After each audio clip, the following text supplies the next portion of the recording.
सभी ब्रजवासियों को साथ लेकर गोवर्धन भगवान का आज इंद्र की पूजा में कर ब्रज में भगवान ने गोवर्धन भगवान की पूजा करवाई। भगवान के सभी मित्र सखा कहते हैं, लाला ये 7 कोष को 13 गोवर्धन है, या की पूजा हम शुरू कहां से करें? भगवान ने कहा, चिंता ना करो, आज तक तुम्हारे देवराज इंद्र ने तो तुम्हें दर्शन ना दिया, लेकिन हमारे गोवर्धन भगवान तुम्हें दर्शन भी देंगे और जितने भी तुम मिठाइयां पकवान लाए हो उन सभी को भी ग्रहण करेंगे। एक रूप में भगवान सभी के बीच में खड़े हैं और दूसरा रूप बनाकर गोवर्धन भगवान के बीच में से प्रकट हो जाते हैं। बोलिए बांके बिहारी लाल की जय हो। भगवान श्री हरि थोड़ी ही देर में जितने भी ब्रजवासी मिठाइयां पकवान बना कर के लाए थे, सभी की मिठाइयां पकवान थोड़ी ही देर में ग्रहण कर जाते। कन्हैया के एक मित्र ने कहा, अरे लाला मुझको ये तो बताओ, क्या तेरे गोवर्धन भगवान 2-4 बरस से भूखे हैं, सारे ब्रज की मिठाइयां पकवान खा गए? कन्हैया बोले, अरे ऐसा ना कहो, अगर उन्होंने सुन लियो तो उनके क्रोध से कौन बचा सकता है? सभी के साथ पूजन करके वापस आए, लेकिन इंद्र को पता चला कि नंद के लाला ने मेरी पूजा में गोवर्धन भगवान की पूजा करवाई। क्रोध आया और महाप्रलय का जल बरसाने वाले अपने सावर्तक मेघों को खोल दिया, जाओ और ब्रज में महाघोर जल की वृष्टि करो। महाघोर जल की वृष्टि होती है, सारे ब्रजवासी घबराने लगते हैं, डरने लगते हैं।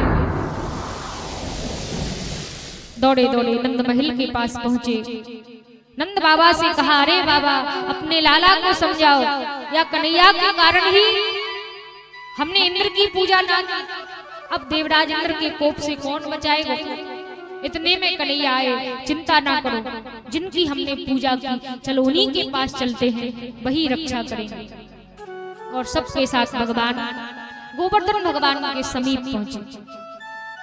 सभी के देखते ही देखते कन्हैया के मित्र बोले, लाला ये गोवर्धन भगवान हमारी कैसे रक्षा करेंगे? कन्हैया बोले, देखो गोवर्धन भगवान ने अभी अभी मेरे कान में कहो है कि अगर तुम सभी अपनी रक्षा करना चाहो तो मुझको उठाए। कन्हैया के मित्र बोले, क्यों रे लाला, तेरी क्या मति मारी गई है? ये 7 कोष को 13 गोवर्धन है, या के भार को भी जानता है, या को कैसे उठाए? कन्हैया बोले, चिंता मत करो, जिनने कहो है वो या के भार को भी हल्का अवश्य करेंगे। और सभी के देखते ही देखते भगवान श्री हरि ने 7 वर्ष की अवस्था में 7 कोष के गोवर्धन को 7 दिन तक छोटी सी कनिष्ठा उंगली पर धारण किया और सभी ब्रजवासियों की रक्षा की। इंद्र का अभिमान नष्ट हुआ, इंद्र भगवान से क्षमा मांगता है और भगवान श्री हरि सबकी रक्षा करके गिरिराज जी को उसी स्थान पर रखकर उनका पूजन करके वापस ब्रज में आया। ऐसे भगवान श्री हरि ने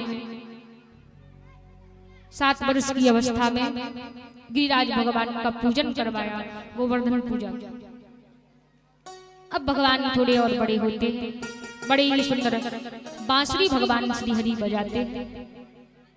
इतनी सुंदर ठाकुर जी की बांसुरी बाजती है कि कन्हैया की बांसुरी की तान को सुनकर सारे ब्रजवासी अपनी सारी सुध-बुध खो बैठते हैं। कोई गोपी अगर पायल पहन रही हो और उसी समय कन्हैया की बांसुरी बाजे तो पैरों की पायल गले का हार समझकर गले में पहन लेती। कोई गोपी अगर काजल लगा रही हो और उसी समय कन्हैया की बांसुरी बाजे तो आंखों का काजल गालों पर लगा लेती है और बांसुरी सुनने के लिए दौड़ पड़ती। कोई गोपी अगर भोजन परोस रही और उसी समय बांसुरी बाजे तो भोजन की थाली गाय के सामने रख देती, गाय का भूसा उठाकर पति के सामने रख देती और बांसुरी सुनने के लिए दौड़ जाती। ऐसी है ब्रज गोपियों की स्थिति। सुखदेव जी महाराज कहते हैं, धन्या गोकुल कन्या वैविहं मन्या महे जगत या सामि नयन सरोज अंजन भूतो निरंजनो बसत। वो ब्रज की सुंदरी कन्याएं धन्य हैं जिनके नेत्रों में रात दिन भगवान श्री कृष्ण आंखों के अंजन की तरह, आंखों के काजल की तरह निवास करते हैं। भगवान श्री हरि बांसुरी बजाते हैं, रास क्रीड़ा करते हैं, सभी पर कृपा करते हैं। एक दिन भगवान श्री हरि बड़ा सुंदर, एक बड़ी सुंदर प्रसंग आता है कि भगवान श्री हरि ने आज बड़ा ही सुंदर मनहारी का स्वरूप धारण किया।